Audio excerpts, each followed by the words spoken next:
So this discussion is going to be about the short story The Aizu Dancer by Yasunari Kawabata. But before we go into the short story, let's first talk about Yasunari Kawabata's life.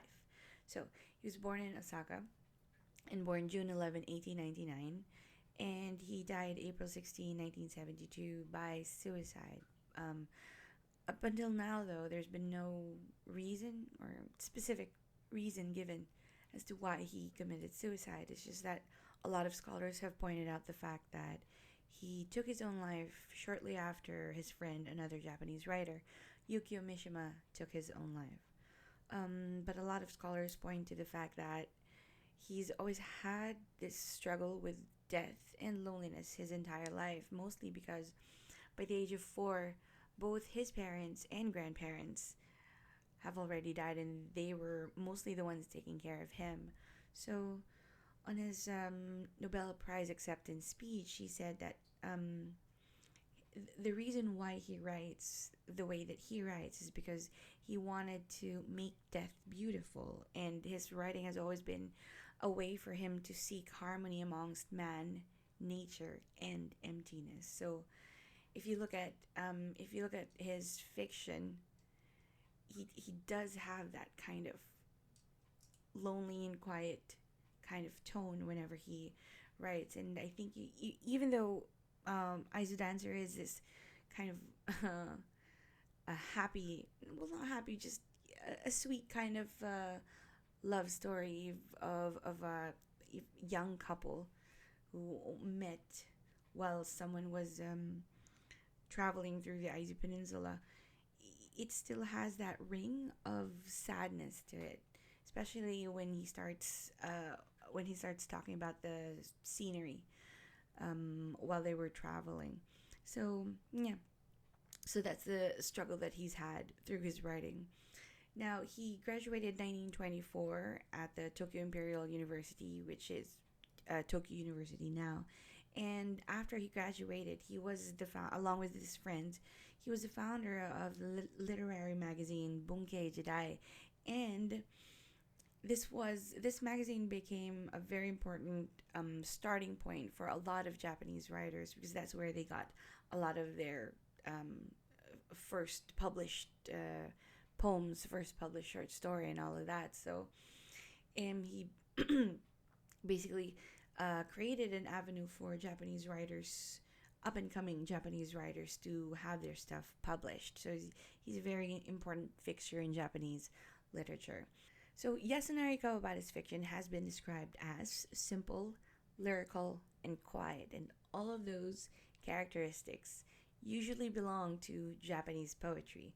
Um, if you remember our discussion on haiku and the hoku, these are all characteristics of that. They're simple lines, they're very few lines, and they usually describe nature in the most simple kind of way. Like you just have crows.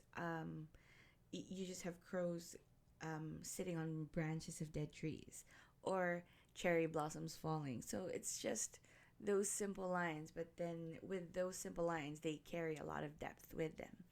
Um, and they're also, very quiet, because they're all quiet scenes of nature. And imagine all of those beautiful poetic qualities being brought into fiction. So that was Yasunari Kawabata's strength. And it's seen, he's very consistent. It's seen in all of his works from the very beginning. And his first published work is The Dancing Girl of Aizu, or The Aizu Dancer. It was published 1926. But he was mostly known, or he became absolutely popular by the time that he released his novel Snow Country, or Yukiguni, in 1947.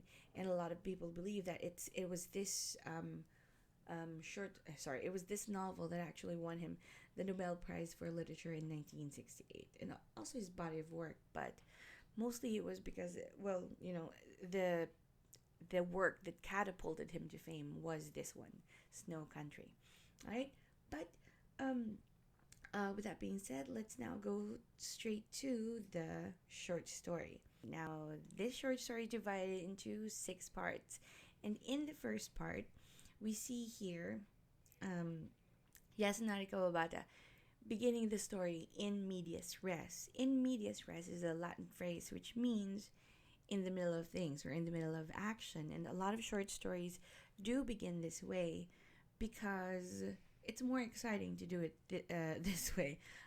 It grabs your attention right away because you don't begin a short story right in the actual beginning, because we do know here by this point, which is the next page, that before this meeting in the tea house, that he had seen her twice before. I mean, that's the reason why he ended up in that tea house in the first place, because he developed a crush on her. Then he was following her in her um, entertainment company, and somehow because it rained, he ended up in the same tea house that they were in. So um, this clearly isn't the actual beginning, but if you begin the short story this way by a chance meeting, it's a way for your audience to immediately latch on to the short story. Okay, so now that aside, let's talk about how he began the short story. So aside from medias res, he also began with a description of nature. And if you remember our discussion on the Matsuo Bashu's haiku and hoku, um, it's this close affiliation with nature also finds itself in prose as well. Right? So he begins, a shower swept toward me from the foot of the mountain, touching the cedar forests white, as a road began to wind up into the pass. I was 19 and traveling alone through the Aizu Peninsula. Now, the autumn scenery was pleasant enough, mountains rising one on another, open forests, deep valleys, but I was excited less by the scenery than by a certain hope. Large drops of rain began to fall. I ran up on the road, now steep and winding, and at the mouth of the pass, I came to a tea house. Now, he was describing everything that he had gone through um, in order to follow the girl that he had a crush on. And those were all deliberate things that he did in order to get a glimpse of his crush. But then we are given this chance meeting. He had no idea that they were there. He just knew that they were going through this way.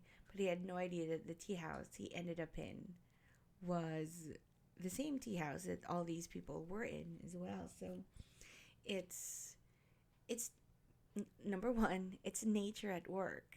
You know, the rain made him stop. Otherwise, he would have gone on. He would have walked on.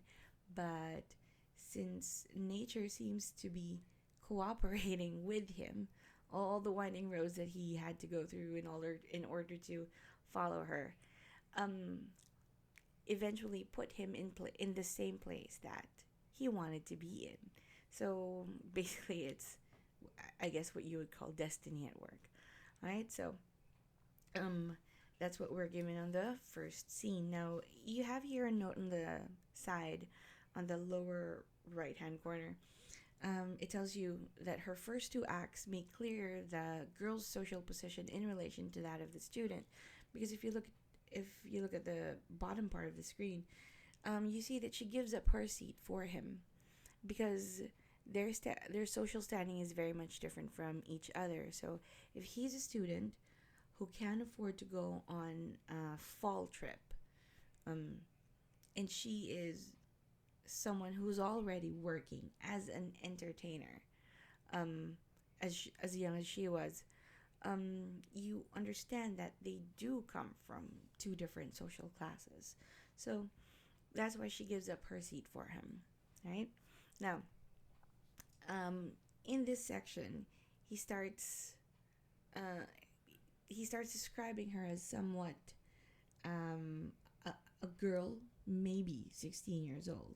In the way that he describes her here, her hair was swept up in mounds after an old style I hardly know what to call.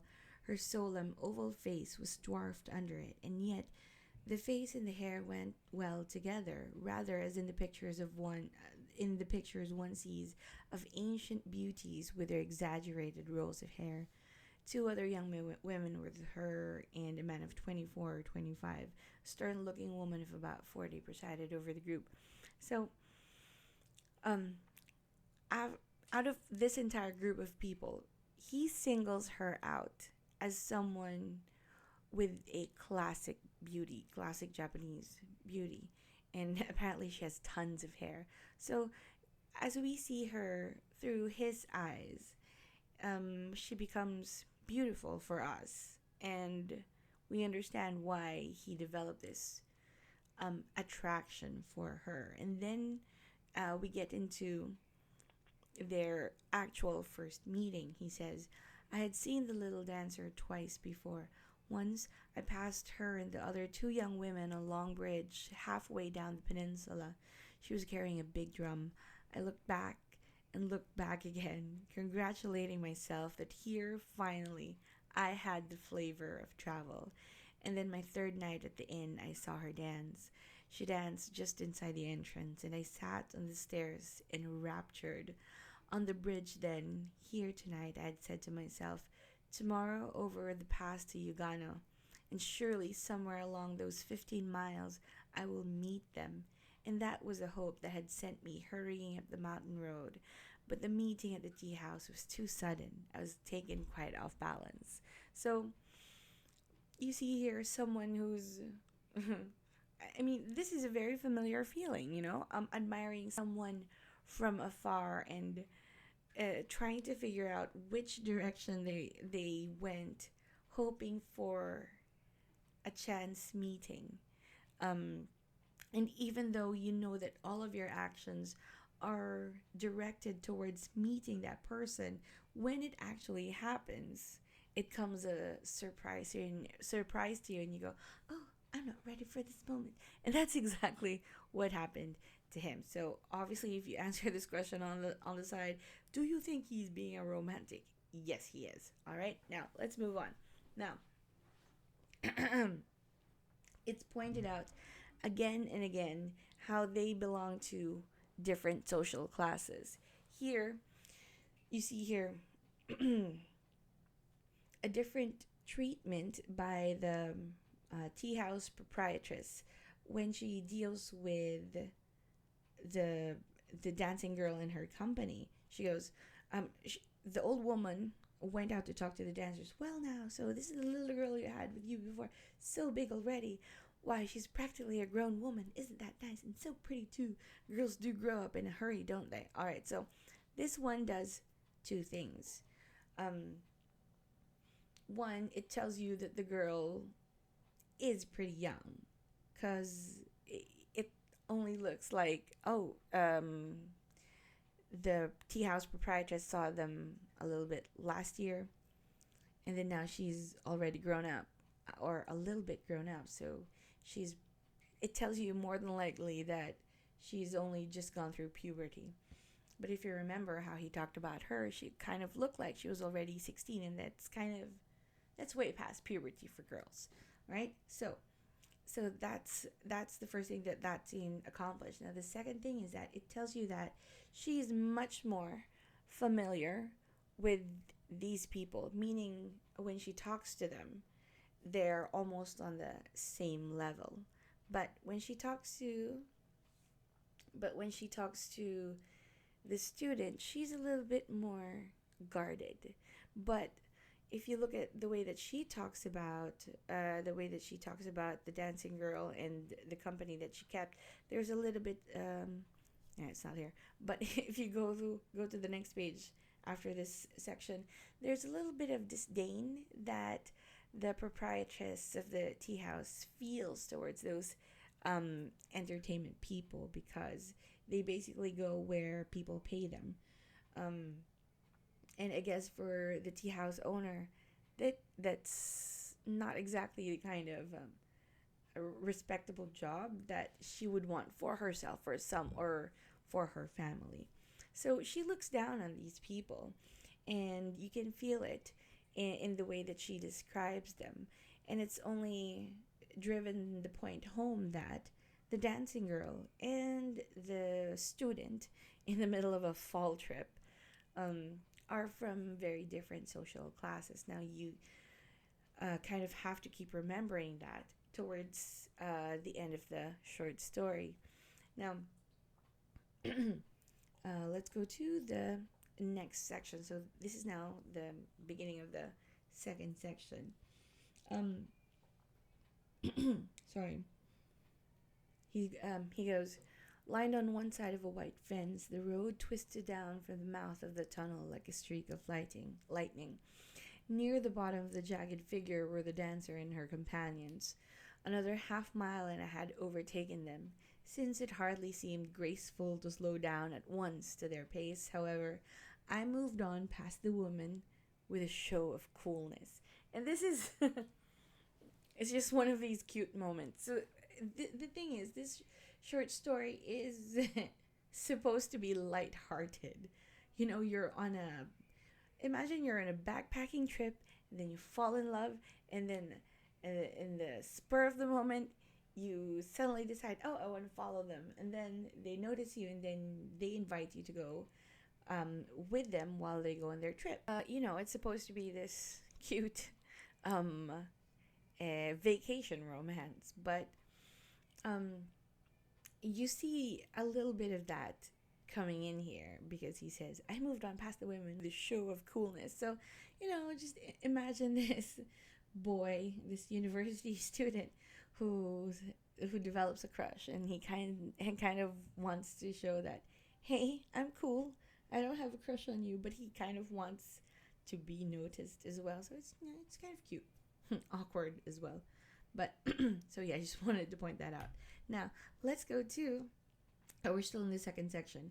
Um, Now the girls obviously they know that something is happening, or there's a little bit of something going on, and the way that the dancing girl reacts to the student's attraction to her is also adorable. So keep in mind that she's much younger than him. All right, and the way that she's so flustered by his attention, and the way that she responds, it is also adorable. All right, so what does she do? Right, so she says, students come to Oshima to swim, the girl remarked to the young woman beside her. In the summer, I suppose. I look back, says the student. She was flustered. In the winter too, she answered in an almost audible little voice. Even in the winter? She looked at the other woman and laughed uncertainly. Do they swim even in the winter? I asked again. She flushed and nodded very slightly, a serious expression on her face. The child is crazy, the older woman laughed. And this is, why is this cute? Because they're going to Oshima. And while people go there to swim in the summer, remember, this is autumn, this is fall, and the next one is winter. So, in a sense, what is the girl saying here? Long before the entire family invited him to go to Oshima with him, she's already saying, hey, it's a nice place to swim, and it's going to be winter, and it's probably not going to be a good idea to swim, but I still want you to come to Oshima with us. All right, so yeah, it was just cute on her part, the way that she's trying to grapple with I guess her attraction to the student as well. and this kind of cute awkwardness only happens when you're I guess when you start having crushes and you don't know how to handle yourself or your own words, and then you get caught by your own words, and people already know before you even know that you have a crush on someone. So yeah, that's what's happening over here, right? Now another example of her of the way that she's affected by the student is this section in the second part. She goes, the student narrates, we went up to the second floor and laid down our baggage. The straw carpeting and the doors were worn and dirty. The little dancer brought up tea from below. As she came to me, the teacup clattered in its saucer. She set it down sharply in an effort to save herself, but she succeeded only in spilling it. I was hardly prepared for confusion so extreme, because it's kind of cute the way that they're doing the way that they're moving around each other, because the girl is nervous. That's why the tea was clattering, and she wanted to save herself by putting it down very quickly. And when you put down tea very quickly, you kind of spill it all over. And the older woman that was with them comments, "Dear me, the child's come to a dangerous age," the older woman said, arcing her eyebrows as she tossed over a cloth. The girl wiped tensely at the tea. The remarks somehow startled me. I felt the excitement aroused by the old woman at the tea house begin to mount. Because why is he excited by the fact that the woman commented that, oh, she's come to a dangerous age?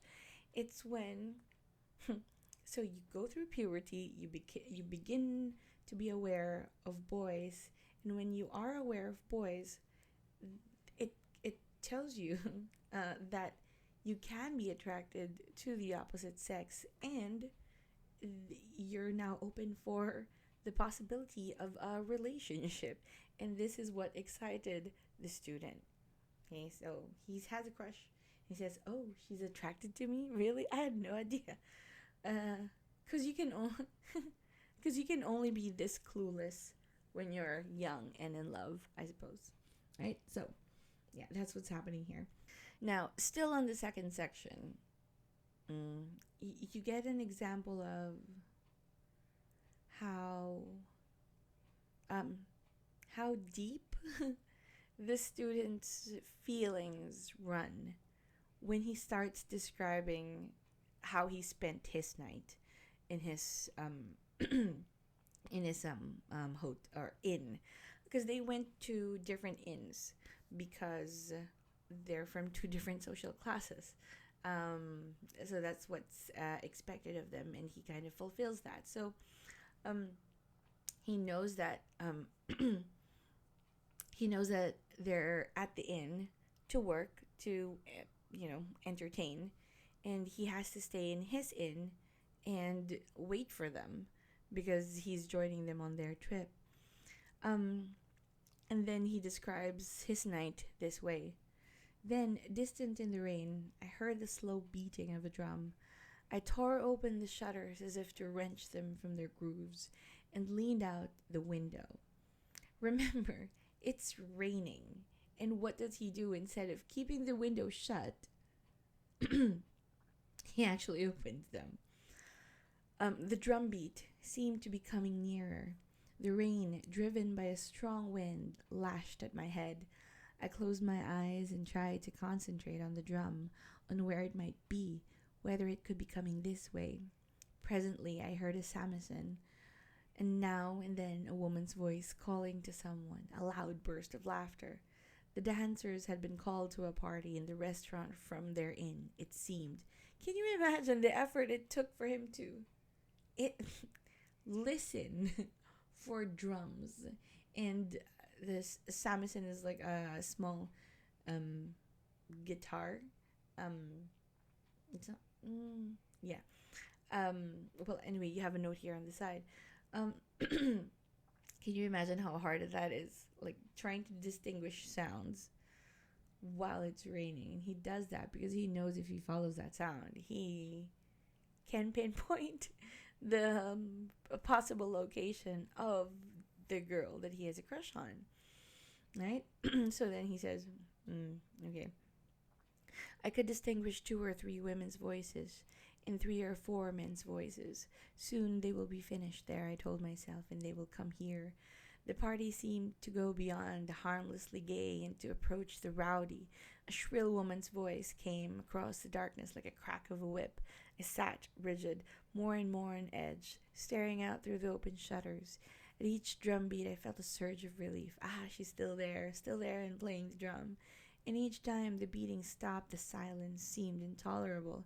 It was as though I were being born under the driving rain. And basically, that's what he's doing. He's submitting himself to um the lashing of this rain by opening the shutters. And emotionally, that's also what's happening to him. He's waiting and waiting because they had no cell phones at that time. He can't just tell her, where are you? What are you doing? Is it almost done? Is it almost done? Do you have time for me? He can't do that.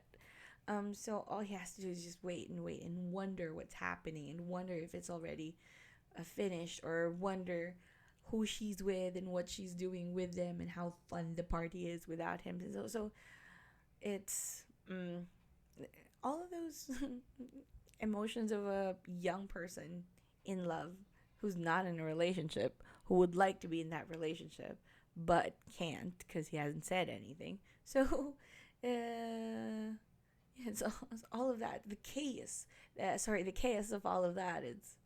Um, is a little bit like what he says, standing under the rain.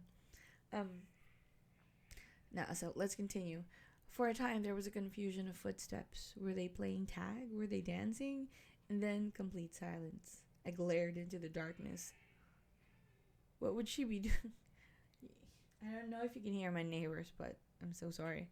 I glared into the darkness. What would she be doing? Who would be with her the rest of the night? So, yeah, you can recognize this. This is jealousy, but without context, because they're not together. He has no right to be jealous, but he is, right? Stupid young love, I guess. I closed the shutters and got into bed. My chest was painfully tight. I went down to the bath again and splashed about violently. I'm sorry. Splashed about violently. The rain stopped. The moon came out. The autumn sky, washed by the rain, shone crystalline into the distance. I thought for a moment of running out barefoot to look for her. It was after 2. So that means he didn't.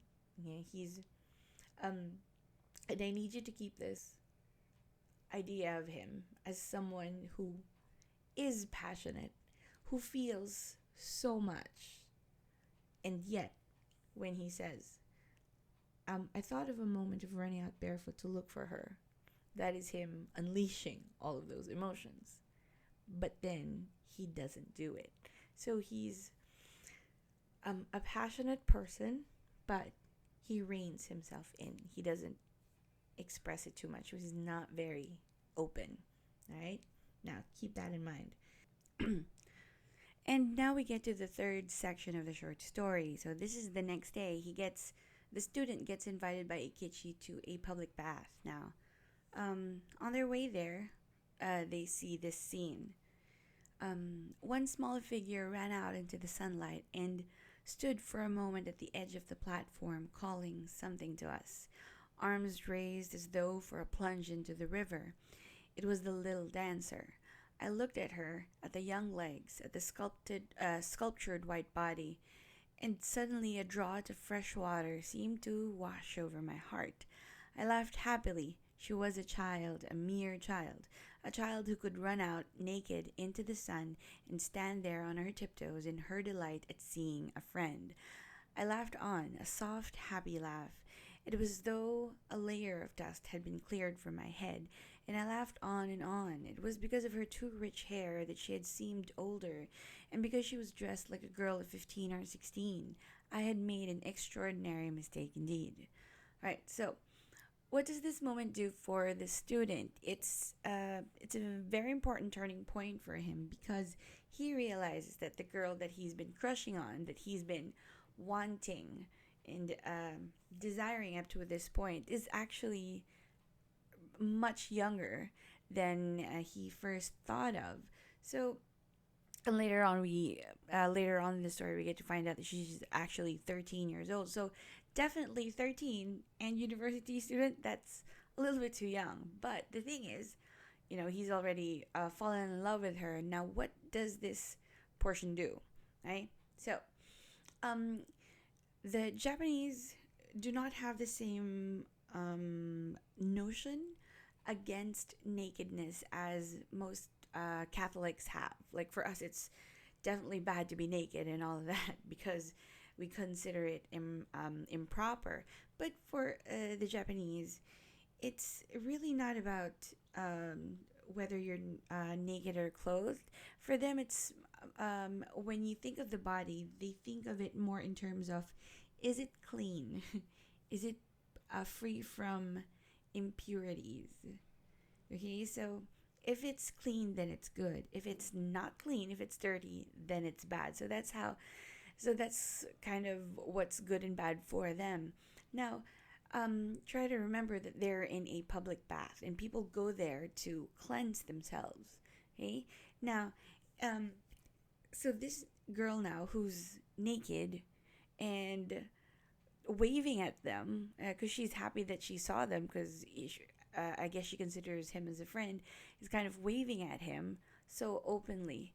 And this is important because, as we pointed out earlier, at this part, we pointed out earlier that the student is someone who's not very open with expressing his feelings.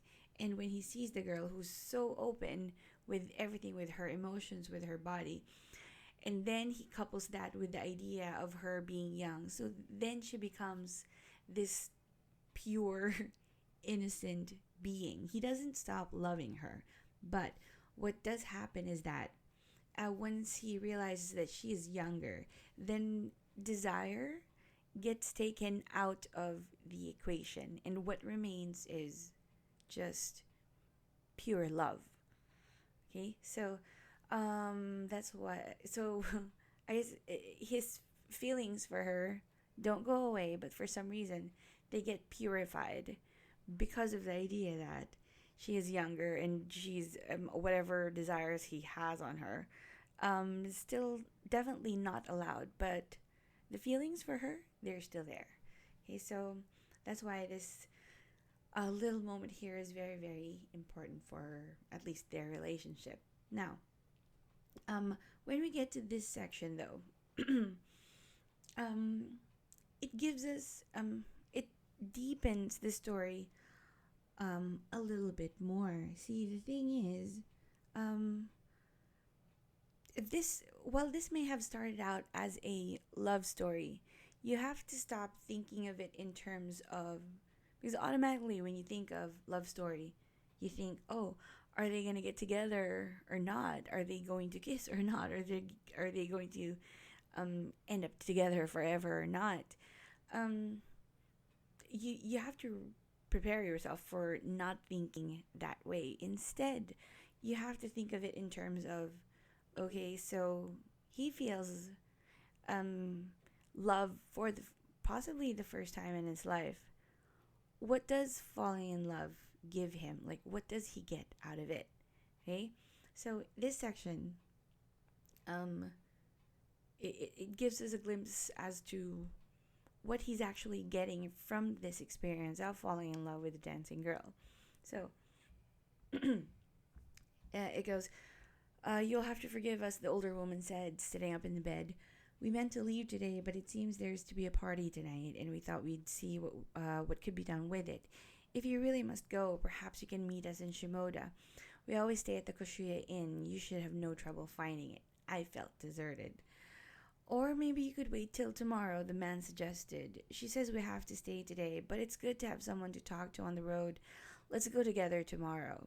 Now, the reason why he feels deserted, why he feels a little bit dejected, is that he initially joined them to be their companion while they traveled together. Because before he met the dancing girl and fell in love with her, he had been backpacking. He had been traveling alone. Okay, and um, even though his reasons for joining this entire company on their trip was to get closer to the dancing girl, he was actually spending much more time with the man, with Eikichi, and getting to know him, playing with him, and getting to know the family that he's traveling with. So when the woman tells him, it kind of looks like we have to work today, but you can go ahead. He feels deserted because In his head, he's thinking, but I thought, we were going to go together. We were going to take this trip together. And when Eikichi suggested that um, he could also um, wait for them so that they could still go tomorrow and take that trip that they said they would to Shimoda, it makes him happy. Okay, so let's continue. A splendid idea, the woman agreed. It seems a shame now that we've gotten to know you. And tomorrow we start out no matter what happens. Day after tomorrow, it will be 49 days since the baby died. We've meant all along to have a service in Shimoda to show that we at least remember. And if we've been hurrying to get there in time, it would really be very kind of you. I can't help thinking there's a reason for it all, our getting to be friends this way. So, this kind of, at this point, it kind of makes him feel like he is really part of their little family because he finds out that Ikichi's wife miscarried a year before and they lost the baby a year before. But now they meet Ikichi and he kind of, it's not that he's their new baby, but it's another soul that they've accepted into their lives. And this makes the student very happy because it makes him feel like he's part of the group, like he's part of their family. And for someone who's been alone, who's been traveling alone, this seems to be one of the few times in his life where he actually belonged to a group of people or belonged to a group. Okay, so and it makes him feel obviously less alone. Okay, now, so that's what it gives him. And he's fallen in love with the little girl, but sorry, the little dancer, but um, he gets so much more out of the experience than just love. Okay? So now in this section, in the what is this? The fourth section, we see them getting closer to each other. So he stayed and waited for them. Now they're playing. He and Karu, the dancing girl, are playing checkers. Okay, so he narrates. Instead, she stayed with me, and the two of us played checkers. She was surprisingly good at it. I'm better than most, and had little trouble with Eikichi and the others, but she came very near beating me. It was a relief not to have to play a deliberately bad game. A model of propriety at first, sitting bolt upright and stretching out her hand to make a play, she soon forgot herself and was leaning intently over the board. Her hair, so rich it seemed unreal, almost brushed against my chest. Suddenly she flushed crimson. "Excuse me, I'll be scolded for this," she exclaimed, and ran out with the game half finished. So why did she suddenly run out? Why did she suddenly behave that way? Okay, so what does this scene do? First is that it tells us how impressed the student is with the dancing girl. Keep in mind that she doesn't have the same level of education that the student has, and yet, because playing checkers takes brains, right? And he comments that she's actually much better than Eikichi, an adult person, at the game of checkers. So this shows that he respects her and thinks that she is somewhat an intelligent creature and possibly falling in love with her just a little bit more, right? Because, I mean, you start off having a crush on someone because of their physical attributes, but the more you get to know them, the more things impress you about them, the deeper you fall in love with that person, I think. All right, so now because she's so concentrated on the game, she doesn't realize that she's already leaning so far forward into the board that her hair, apparently she has super thick hair, is already touching his chest. And when she realizes that, she realizes that she's been a little bit improper. And the impropriety here is not what we think it is. It's not because her hair touched his chest. It's and she's a girl and he's a man. It's not that. It's more of she is of a lower class, lower in stature in their social class than he is, and they're not supposed to be interacting that much together. So it's that impropriety that sends her out of the room, and not because, her hair touched his chest. All right? Remember that from the very beginning of the short story, it has been drummed into our heads that they belong to two different social classes. Now, on this part, still in the fourth section, we see more of them, the student and Kaoru, interacting with each other and still getting closer to each other. Um, yeah. So he narrates. The girl shyly asked me to read her a piece from a storyteller's collection. I took up the book, happily, a certain hope in my mind. Her head was almost at my shoulder as I started to read, and she looked up at me with a serious, intent expression, her eyes bright and unblinking. Her large eyes, almost black, were easily her best feature. The lines of the heavy lids were indescribably graceful, and her laugh was like a flower's laugh. A flower's laugh. The expression does not seem strained when I think of her. I'd read only a few minutes when the maid from the restaurant across the street came for her. I'll be right back, she said as she smoothed out her clothes. Don't go away, I want to hear the rest. She knelt in the hall to take her leave, formally. So, what does this scene show us? It again marks the stark difference between the two of them, because she's interested in the story that she wants mark difference cut there's a marked difference between them, because when she asks him to read, we kind of understand that um there's there might be certain characters in the short story that she won't be able to recognize. So that's why she asks him to read for her. So again, the level of education is different for the two of them, and yet this doesn't stop him from looking at her as someone who is less than beautiful. Because if you look at the way he describes her, he says that her laugh was like a flower's laugh, and he thinks the expression does not seem strained when I think of her. When I think of her, it is not an exaggeration.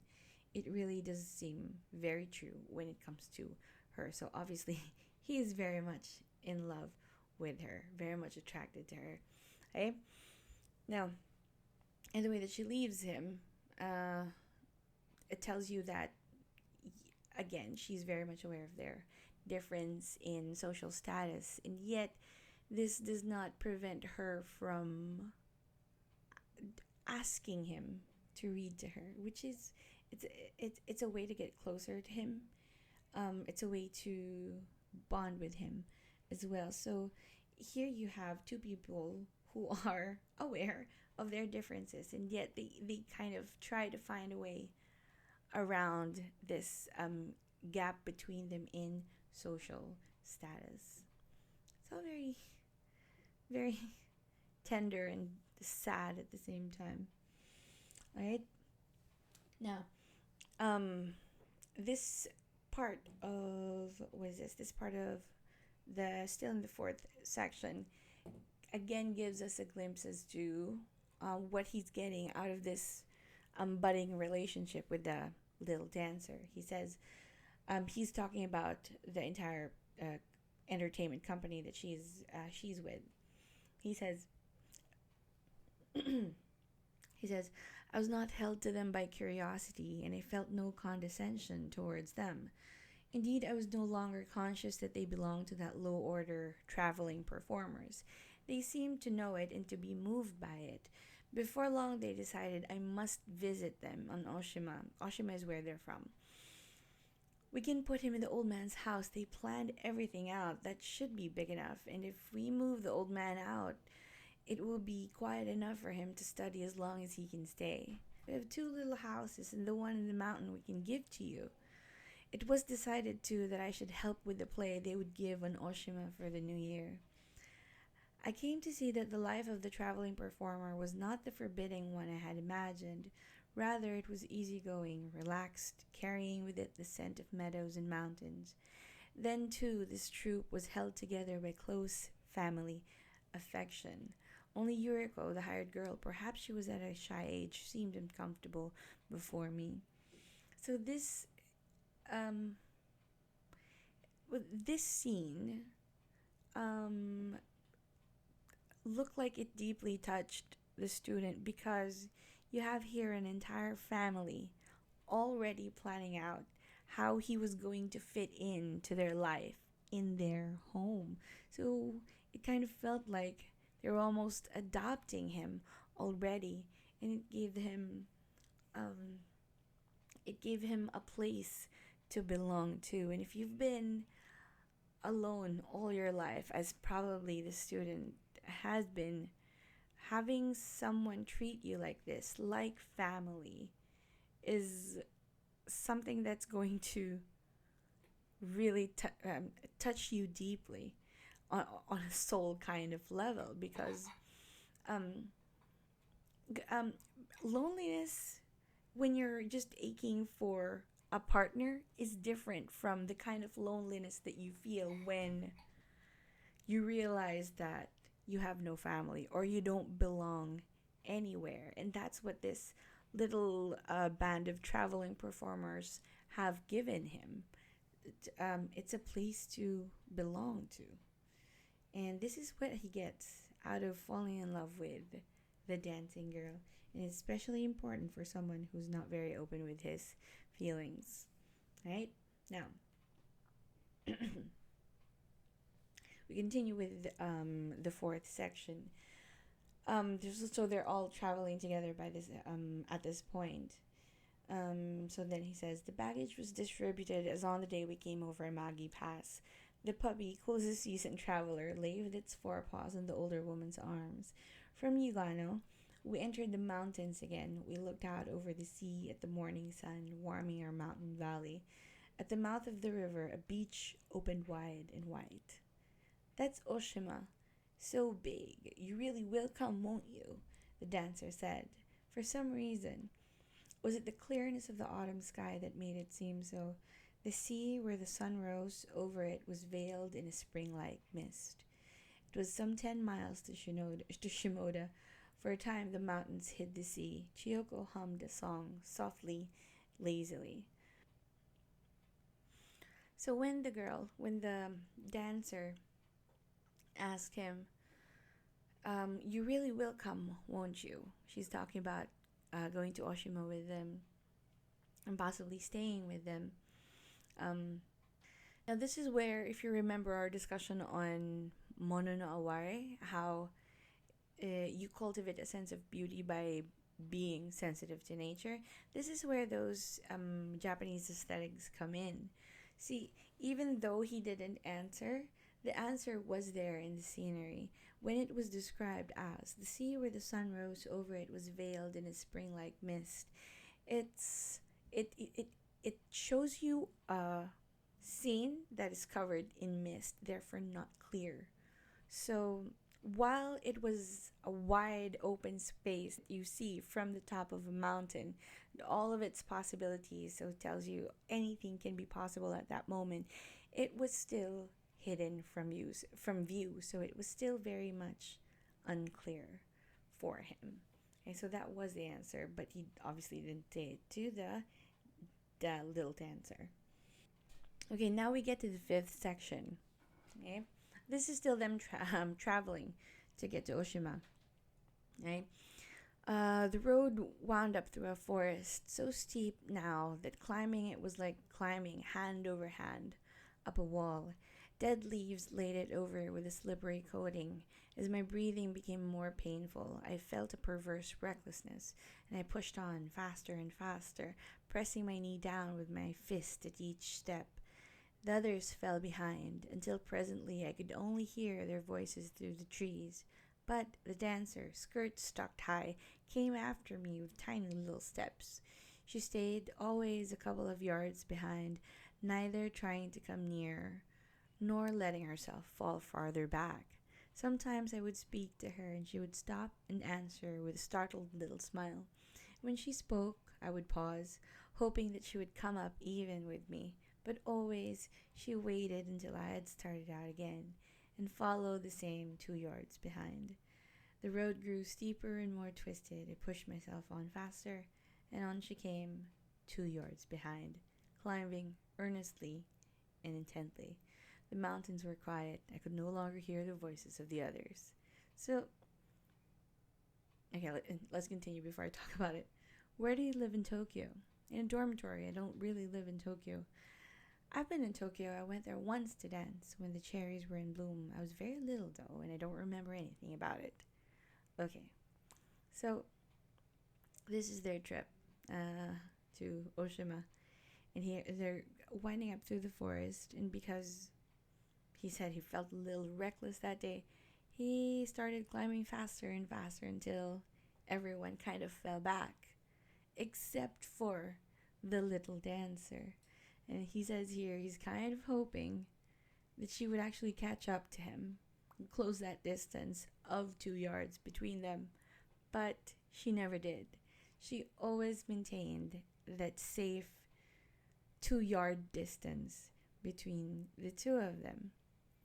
But it kind of still gave him hope, because even though she wouldn't cross those 2 yards, she still kept up with him. She was still there with him. And it's such the way that he described their trip was kind of, um, this acts as a foreshadowing to how their relationship would pan out. I mean, if you paid attention to all the times that it was emphasized how different they were from each other, or how far apart they were in social status, then you are going to be aware of how much this gap between them would play in how their relationship would turn out. And obviously, it did not turn out well, but it's just beautiful and heartbreaking at the same time to kind of see it this way, because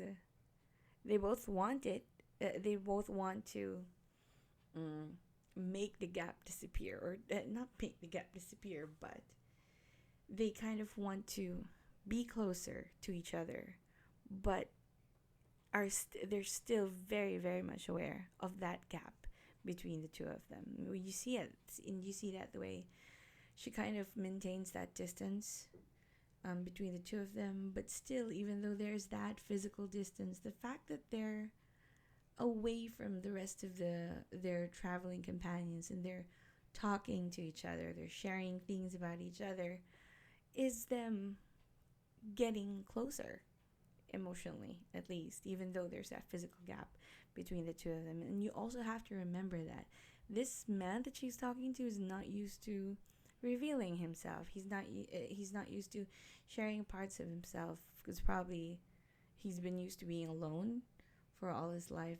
This is definitely something new for him, but he's over there sharing a lot of stuff with him, sharing a lot of stuff about himself with her. So yes, that's what makes this scene a little bit more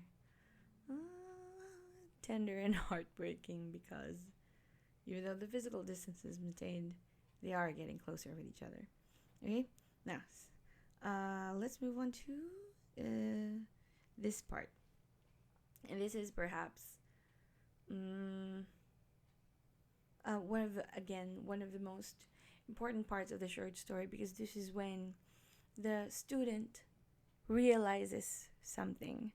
He went in there. He went to this trip over the fall break in order to experience life, in order to experience the world. And what did he do? What happened to him? He fell in love with a little dancer and kind of got adopted into this merry band of traveling performers. So now he has a family to belong to and someone to love. But again, when you fall in love, it should give you something more, and this is what it does for him. Okay? They were obviously talking about my crooked teeth. Chiyoko must have brought up the matter, and the little dancer suggested a gold tooth for me. I felt no resentment at being talked about and no particular need to hear more. The conversation was subdued for a time. He's nice, isn't he? The girl's voice came again. He seems to be very nice. He really is nice. I like having someone so nice. She had an open way of speaking, a youthful, honest way of saying exactly what came to her that made it possible for me to think of myself as, frankly, nice. I look up on you at the mountains, so bright that they made my eyes ache a little. I had come at 19 to think of myself as a misanthrope, a lonely misfit, and it was my depression at the thought that had driven me to this Aizu trip. And now I was able to look upon myself as a nice person, in the everyday sense of the expression. I find no way to describe what this meant to me. The mountains grew brighter. We were getting near Shimoda and the sea.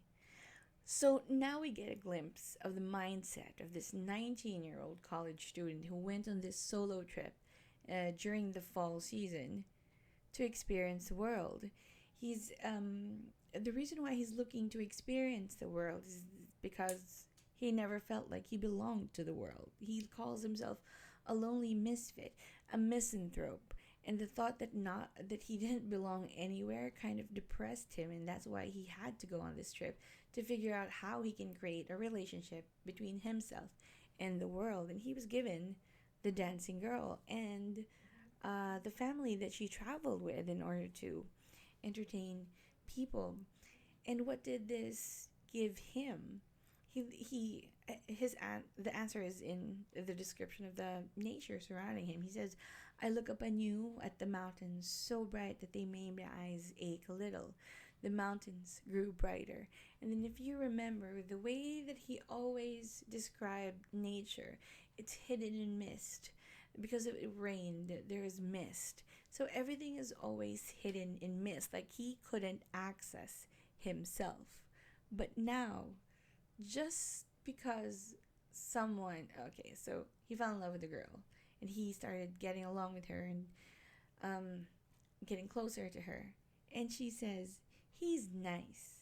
I really like having someone so nice." If you look at that line, that compliment, it sounds so normal. Like it wouldn't be something that would make you incandescently happy. But for this guy who has never belonged to anyone, to hear someone say, "I like having someone so nice," automatically gives him the idea that, oh, hey, someone thinks of me as hers, as someone thinks of me as a friend or someone who's a nice person, and they have me in their life. And that kind of gives him a sense of, again, belongingness, something that he's been looking for before he went on this solo trip. And now he has. Because of that, now he has more access to himself, meaning he knows himself better now. And the fact that someone says he's nice kind of makes him think that, hey, I'm not so bad a person. Someone as pure as this little dancer thinks I'm nice. So that's why he's when he refers to himself as the mountains becoming brighter, he's starting to feel a little bit more hope for himself and his relationship with the world.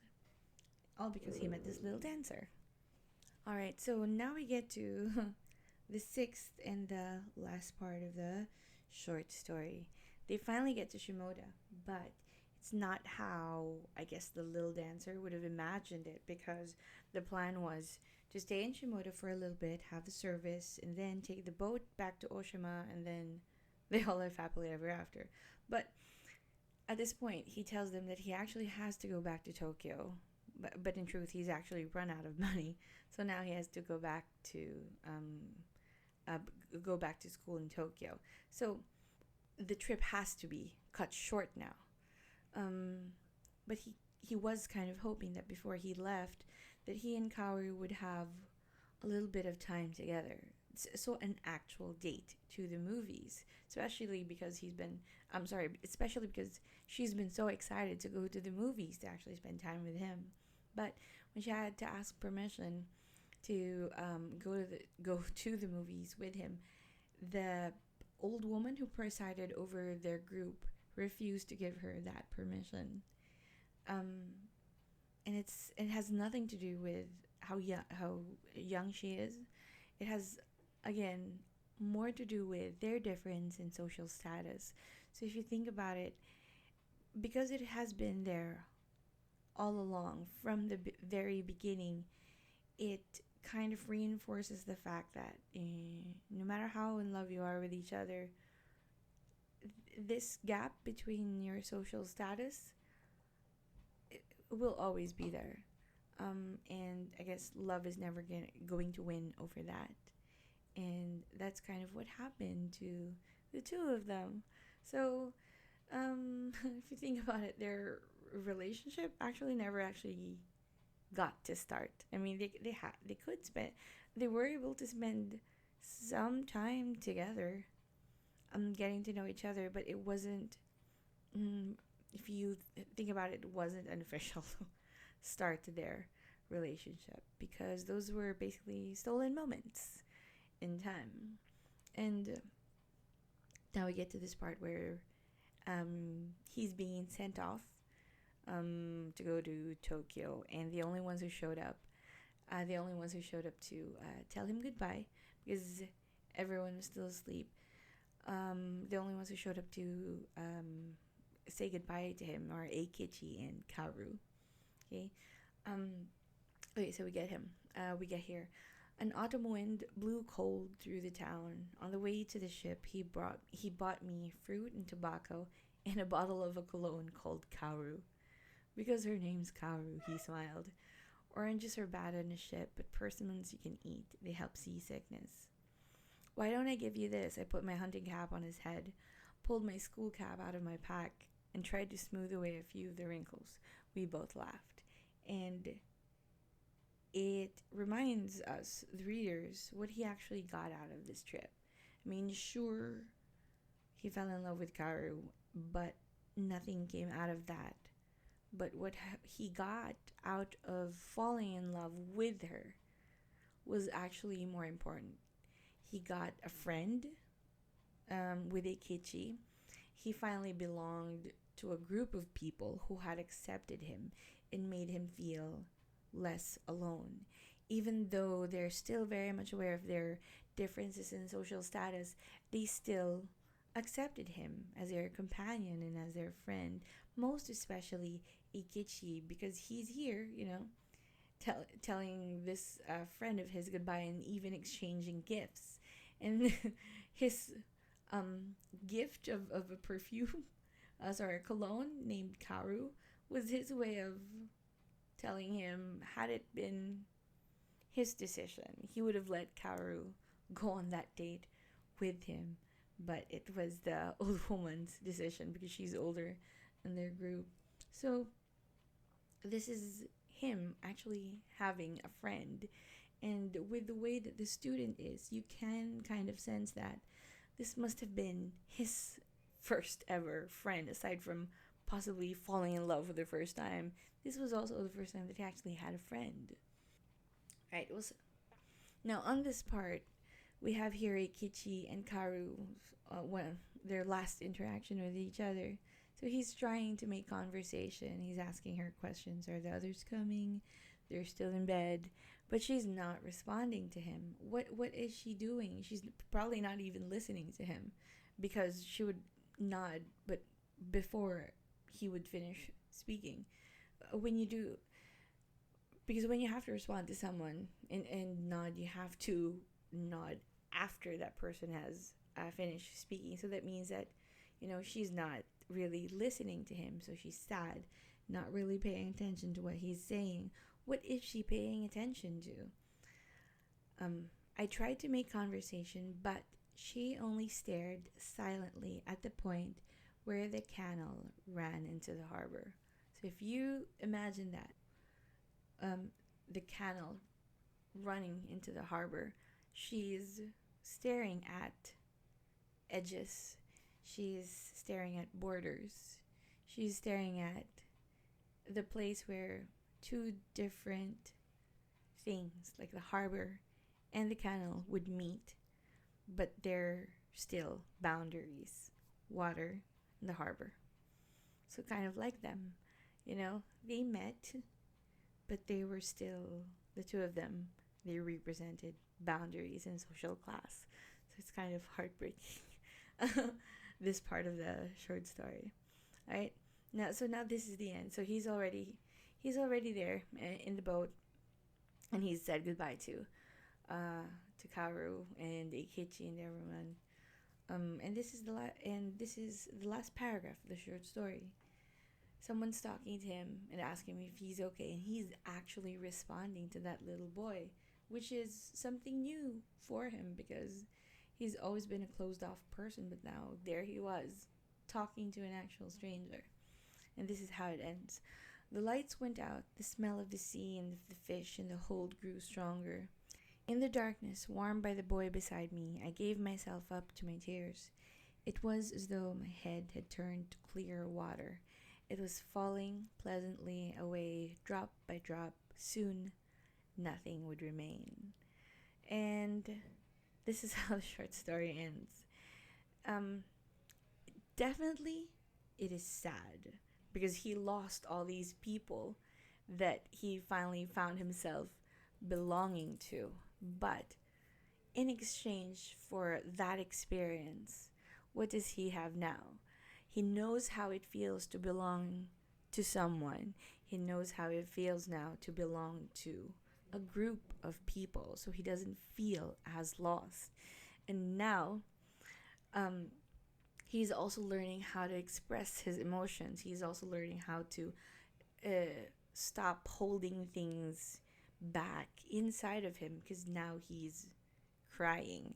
But the other thing that it gives him is that in order for something to empty, like his tears or like his head filling with water, like his eyes filling with tears, in order for that to empty itself out, then it must mean that it was full before.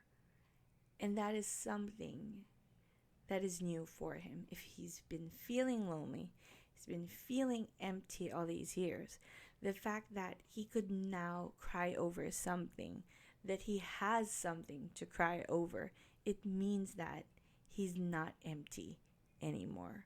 Even though that's sad, it changed him into a man who had no one, who had nothing, who felt empty in the beginning of the short story, to now a man who was so full of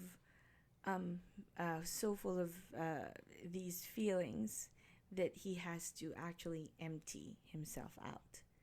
So there's there's that development in the character of the there's the development of the character of the student.